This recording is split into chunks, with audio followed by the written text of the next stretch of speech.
बिस्मिल्लाहिर्रहमानिर्रहीम। Second year English में एक बहुत ही मशहूर नावल शामिल है जिसका टाइटल है गुड बाय मिस्टर चिप्स।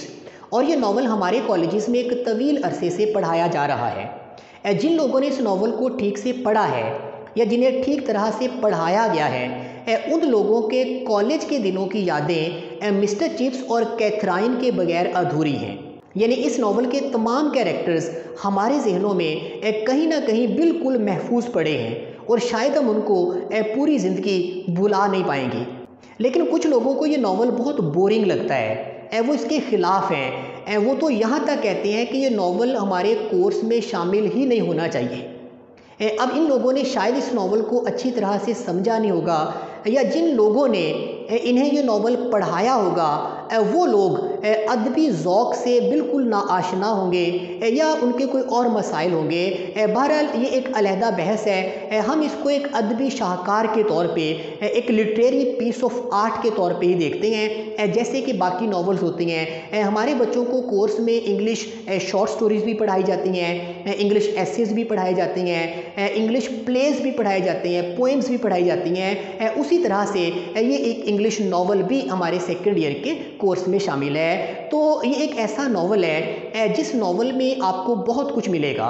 आपको इसमें ह्यूमर भी मिलेगा, आपको इमोशंस भी मिलेंगे, आपको लव एंड वार भी मिलेगी, और इनके साथ साथ traditions, conflict of ideas, human relations, rapid change in society, और सबसे बढ़ के एक इंसान की जो बिल्कुल सिंपल और अनस्पेक्टेकुलर लाइफ होती है। यानी जिस ज़िंदगी में इंसान जो वर्क इन हैंड उसके पास होता है, जो उसकी ज़िम्मेदारी होती है, उसको वो बड़े खुलूस के साथ, बड़ी ईमानदारी के साथ पूरा करता है। वो किसी के साथ दुश्मनी नहीं पालता, किसी का नुकसान नहीं करता, उसके अंदर तासुब नहीं होता, उसके अंदर नफ़रत नहीं होती। वो एक बिल्कुल बेज़रर सा इंसान होता है, बस अपने काम और अपने मकसद के साथ डिवोटेड होता है। ऐसा जो इंसान होता है खामोशी के साथ जब अपनी ज़िंदगी मुकम्मल करके इस दुनिया से रुखसत हो जाता है, तो इस तरह की जो लाइफ होती है, इस लाइफ का क्या मतलब होता है, इसकी क्या अहमियत होती है, ये वो चीज़ें हैं जो हमें इस नावल के अंदर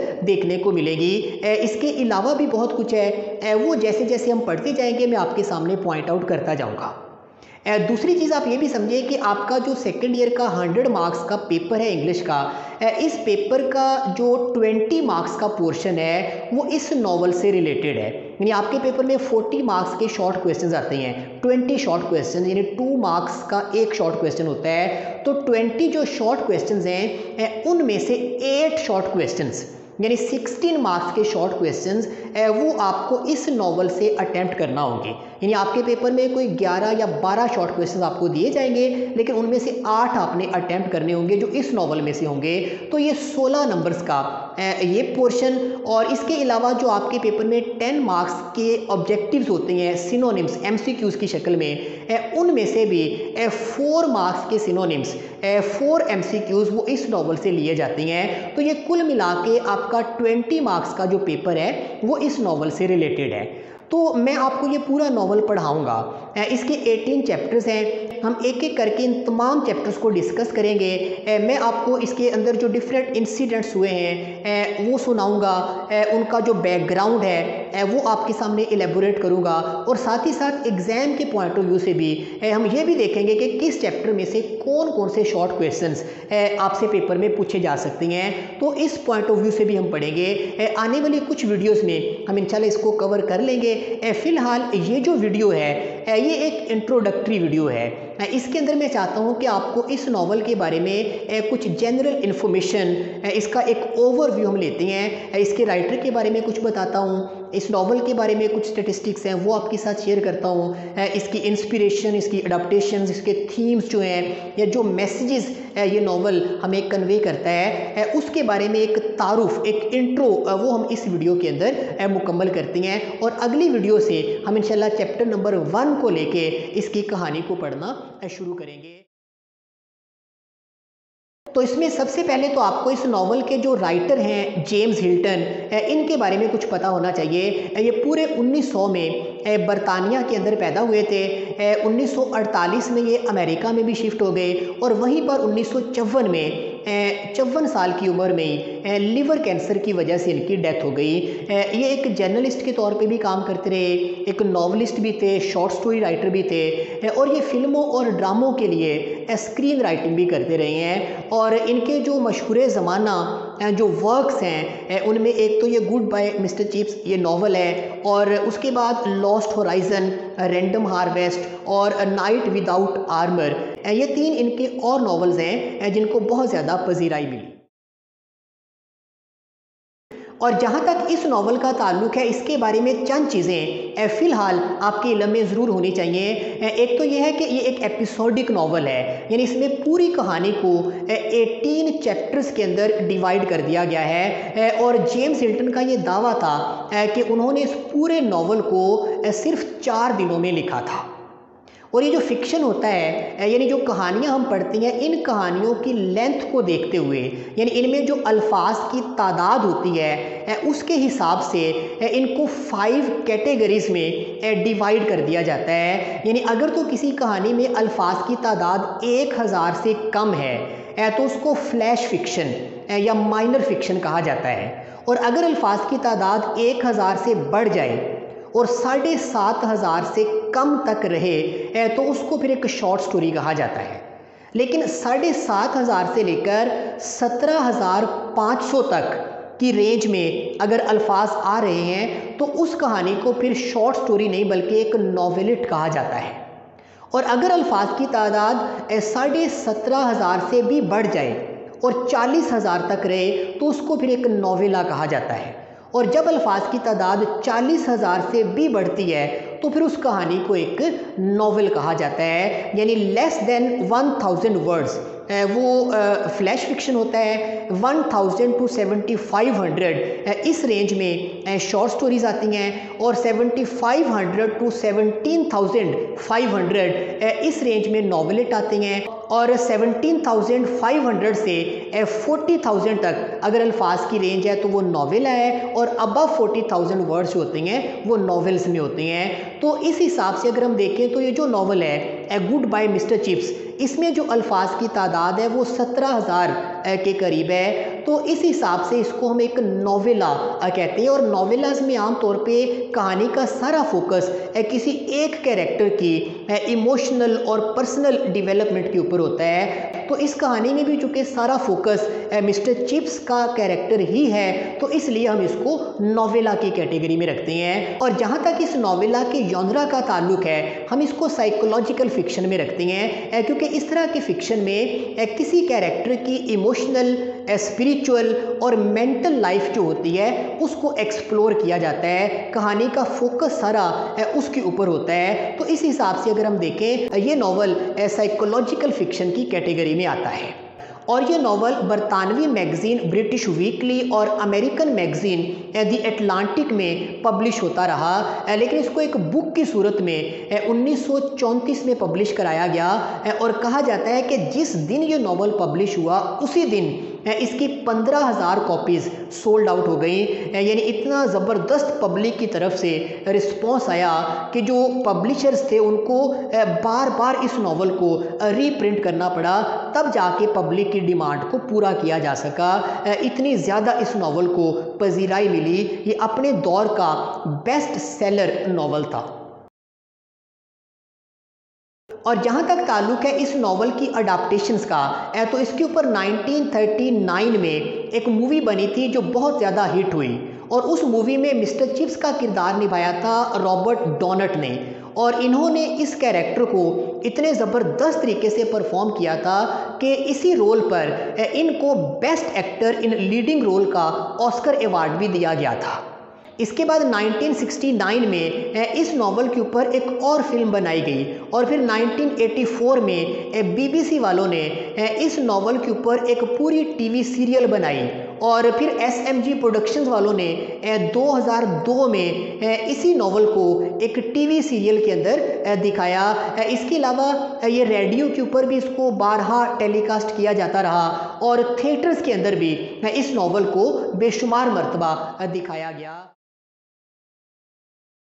इस नॉवल की सेटिंग ब्रुकफील्ड नाम के एक फिक्शनल गांव में रखी गई है जो लंदन के पास ही मौजूद है और उस गांव के अंदर एक बोर्डिंग स्कूल है जिसका नाम है ब्रुकफील्ड पब्लिक स्कूल। और ये वही स्कूल है जिस स्कूल में इस नॉवल का जो मेन कैरेक्टर है मिस्टर चिप्स वो पढ़ाता है। मिस्टर चिपिंग नाम का एक स्कूल टीचर जिसको बच्चे प्यार से मिस्टर चिप्स कहते हैं वो इस नॉवल का मेन कैरेक्टर यानी प्रोटैगोनिस्ट है। इसके सर पे सफ़ेद बाल हैं और वो भी बहुत थोड़े हैं, यानी ये बूढ़ा हो चुका है। 1848 में ये पैदा हुआ था। 1933 में 85 साल की उम्र में इसकी डेथ हुई।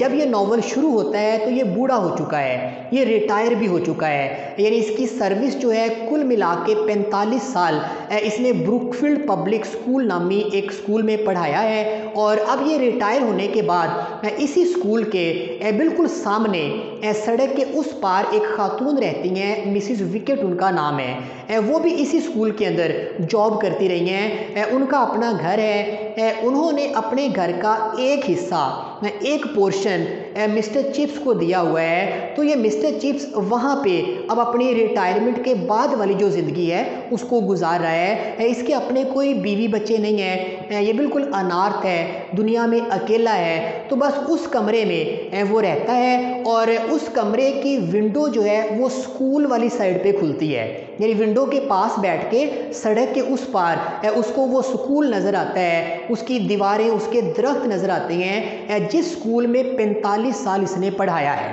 अब 45 साल बहुत तवील अरसा है। इतना अरसा किसी एक जगह पे जब कोई शख्स काम करता है, सर्विस करता है, तो उस जगह के साथ एक इमोशनल अटैचमेंट होती है, एक जज्बाती लगाव होता है, ये फितरी बात है। तो मिस्टर चिप्स के साथ क्या होता है कि जब वो विंडो के पास बैठ के अपने स्कूल की तरफ कभी देखता है तो उसको वो सारा ज़माना, वो सारा वक्त याद आ जाता है जो वक्त उसने इस स्कूल के अंदर गुजारा था। अब वो रिटायर हो चुका है तो रिटायरमेंट के बाद कहते हैं इंसान के जहन में सोचने के लिए माजी ही बाकी होता है, फ्यूचर तो उसका होता नहीं है। नेक्स्ट तो साफ ज़ाहिर है ज़िंदगी का आखिरी हिस्सा चल रहा है, आगे तो कुछ नहीं है।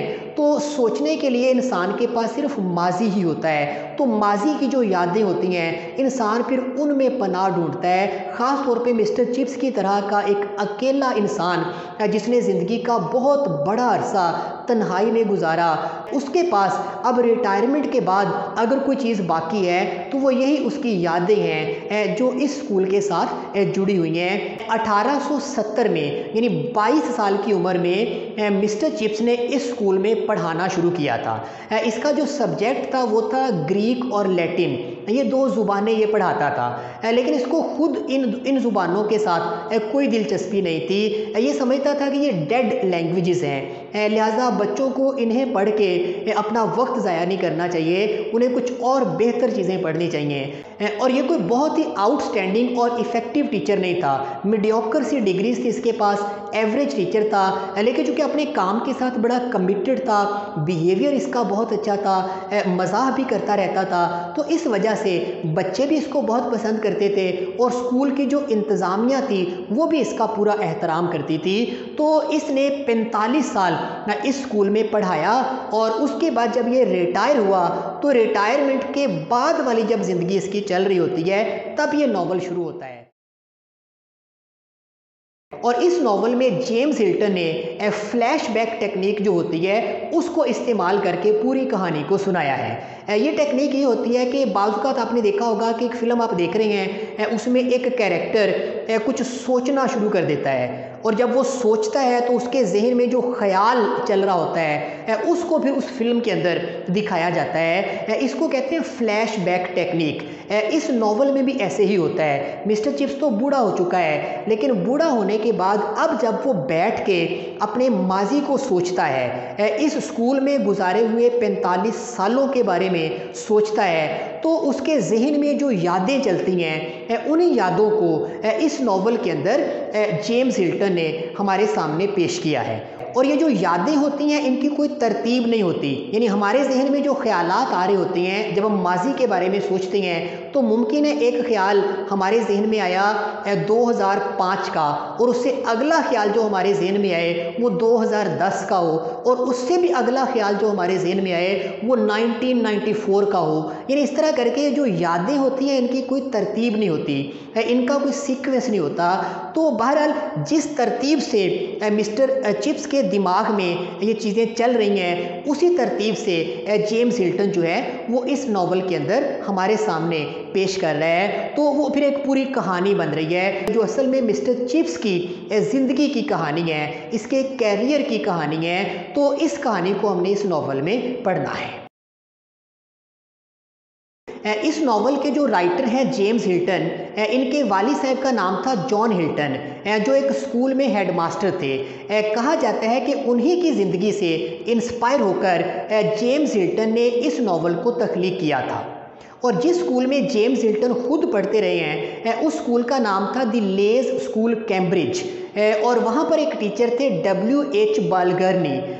कहा जाता है कि जेम्स हिल्टन अपने इस टीचर से भी बहुत ज़्यादा मुतासर थे, और इन्होंने जो मिस्टर चिप्स का कैरेक्टर तख्लीक किया है उस कैरेक्टर में और इनके इस टीचर में काफ़ी सारी चीज़ें कॉमन हैं। तो इनको भी इस नावल की एक इंस्पिरेशन के तौर पर लिया जाता है।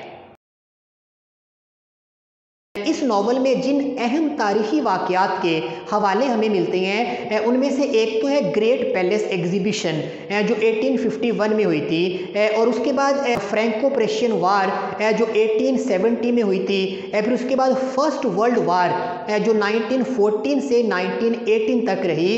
ये कुछ बड़े अहम वाक़यात हैं जिनके हवाले हमें इस नावल में मिलते हैं। इसके अलावा अंग्रेज़ी अदब के कुछ बड़े नाम George Bernard Shaw, William Morris, Henry Gibson वगैरह, उनका भी कुछ रेफरेंस आता है। इसके अलावा भी कुछ अहम वाक़यात जिनका ताल्लुक ब्रिटिश हिस्ट्री के साथ है वो भी हमें इस नावल के अंदर देखने को मिलते हैं।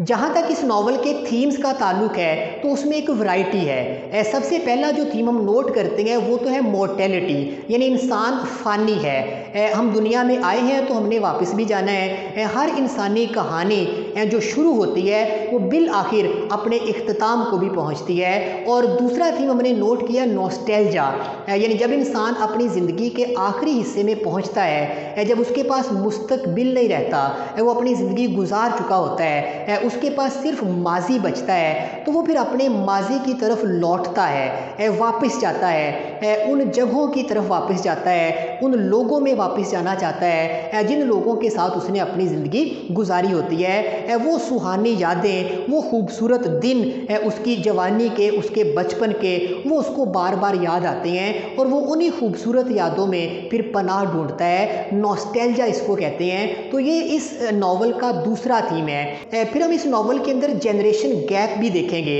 ये जो नस्ली तफावुत होता है, यानी नई नस्ल और पुरानी नस्ल में जो इक़दार और वैल्यूज़ का, जो ख़यालात का, जो नुक्ता नज़र का, सोच का जो फ़र्क होता है वो भी हमें इस नावल में नज़र आएगा। Conflict between the old and the new. उसके बाद the value of education, a power of love, reference for one's traditions and ancestors. अपनी रवायात के साथ, अपने आबाओ अजदाद के साथ जो एक लगाव होता है, जो एक मोहब्बत और उनस होता है, वो भी इस नावल के अंदर हमें देखने को मिलेगा। इसके अलावा meditation on the meaning of an unspectacular life, decency, strength of character, gentility of nature, spiritual purity और satisfaction with one's own performance in his life, in his whole life. ये इस नावल के डिफरेंट थीम्स हैं। जब इसकी पूरी कहानी को पढ़ लेंगे फिर मैं आपको इन तमाम थीम्स के बारे में डिटेल के साथ भी बताऊंगा। और इस नावल को पढ़ के जो हम सीखते हैं, जो इस नावल की टीचिंग्स हैं या जो मैसेजेस हम तक पहुंचते हैं, उनमें से एक तो यह है कि beauty of life lies in good relations, यानी एक इंसान की ज़िंदगी की खूबसूरती का ताल्लुक उस इंसान के अपने इर्द गिर्द के लोगों के साथ, रिलेशंस के साथ है। एक इंसान का जितना अच्छा रिलेशन होगा अपने आसपास के लोगों के लिए, वो जितना ज़्यादा बेनिफिशियल होगा, कंफर्टेबल होगा, जिसकी वजह से लोग कुछ गेन करेंगे, जिससे लोग कुछ सीखेंगे, लोगों को कुछ फ़ायदा होगा, उसी इंसान की ज़िंदगी को हम एक खूबसूरत ज़िंदगी कह सकते हैं। लेकिन जिस इंसान की वजह से उसके आसपास के लोग कंफर्टेबल फील ना करें, वो परेशानी में मुब्तला रहें, ऐसे इंसान की ज़िंदगी को हम कभी भी एक खूबसूरत ज़िंदगी नहीं कह सकते। और दूसरी चीज़ हमने ये देखी कि don't make hasty judgements about people because they are more complex than they appear. लोग बज़ाहिर जो नज़र आ रहे होते हैं बड़े सादा से होते हैं, उनकी ज़िंदगी असल में कितनी पेचीदा है, वो कितनी ज़्यादा ज़हनी और नफ्सियाती उलझनों का शिकार हैं, ये हमें नहीं पता होता। ये जो थर्ड पर्सन्स होते हैं उनको नहीं पता होता।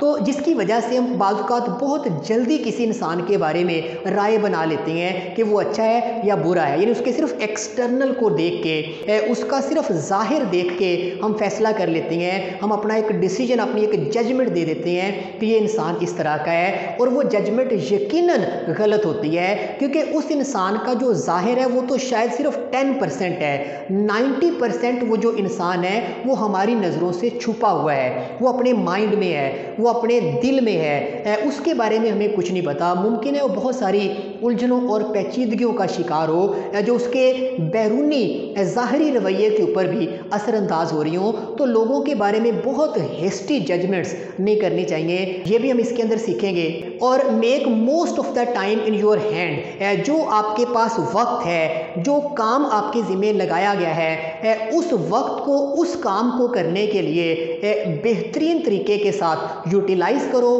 पूरी कमिटमेंट के साथ, पूरी लगन और डिवोशन के साथ अपनी ज़िम्मेदारी को पूरा करो। यही एक कामयाब और खूबसूरत ज़िंदगी होती है। और एक चीज़ हम ये भी सीखेंगे कि जो वार होती है, जंगो जदल, that is an ugly thing. आज का इंसान इतना तहज़ीब याफ्ता हो चुका है, या उसको इतना तहज़ीब याफ्ता हो जाना चाहिए, अब तो हो जाना चाहिए कि वो अपने मसाइल को मैदान जंग में नहीं बल्कि निगोशिएशन के साथ टेबल के ऊपर बैठ के हल कर सके। ये जंग इतनी खौफनाक और इतनी भयानक चीज़ होती है कि ये पड़ोसियों को दुश्मन बना देती है, दोस्तों को दुश्मन बना देती है। उन लोगों से हम नफरत करना शुरू कर देते हैं जिन लोगों के साथ हमने ज़िंदगी का एक बड़ा हिस्सा गुजारा होता है, जो हमारे कॉलीग्स रहे होते हैं, हमारी ज़िंदगियों में जिनका अहम किरदार होता है, वो लोग भी हमें अपने दुश्मन नज़र आना शुरू हो जाते हैं। तो ये जंग के ऊपर भी एक तनकीद है जो हमें इस नावल के अंदर देखने को मिलेगी। और भी काफ़ी सारे छोटे छोटे मैसेजेस हैं, जैसे जैसे हम पढ़ते जाएंगे वो हमारे सामने आते जाएंगे। ये बिलाशुबा एक लाइफ चेंजिंग नावल है। अगर हम इसको सही तरह से पढ़ सकें, इसको सही तरह से पढ़ने का हक अदा कर सकें, तो मैं यकीन से कह सकता हूँ कि ये नावल हमारी सोच को, हमारी ज़िंदगी को बदलने की सलाहियत रखता है। तो इस वीडियो में मैंने आपको इसका एक इंट्रो करवा दिया है, आपको इसके राइटर के बारे में, थीम्स के बारे में, प्रोटैगनिस्ट के बारे में, इसके अडाप्टेशंस के बारे में, इसके मैसेजेस के बारे में काफ़ी चीज़ों की समझ आ चुकी है। आपके ज़हन में एक ओवरव्यू इसका यकीनन बन चुका होगा।